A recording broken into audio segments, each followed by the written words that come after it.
কি না জানি ছেড়ে দিন, ভালো মানুষের পরিচয় দিন। ডাক্তার শফিকুর রহমানকে প্রধানমন্ত্রী মেনে নিয়ে আগামীর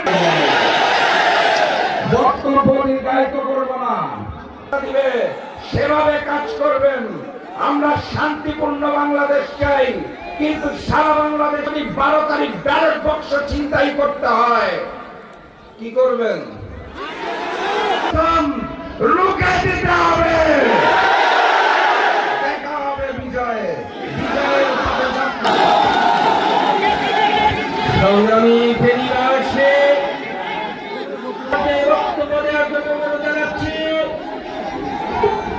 শহীদি কাফেলা বাংলাদেশ শ্রমিক কল্যাণ ফেডারেশনের কেন্দ্রীয় সাধারণ সম্পাদক ঢাকার 11 জননেতা জনাব আতিকুর রহমান। বক্তব্য রাখছেন জনাব আতিকুর রহমান।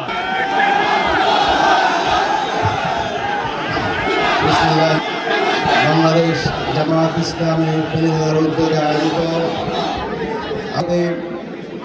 মঞ্চে প্রবিষ্ট 11 দলীয় ঐক্যে সম্মানিত ফেনীবাসী, আসসালামু আলাইকুম রহমতুল্লাহি ওয়া বারাকাতুহু। ফেনীবাসী, দীর্ঘ 15 বছর আমাদের এই বাংলাদেশ যেই ফ্যাসিবাদ বাংলাদেশের মানুষের খুন সহায়নগর বানিয়েছিল, বাংলাদেশের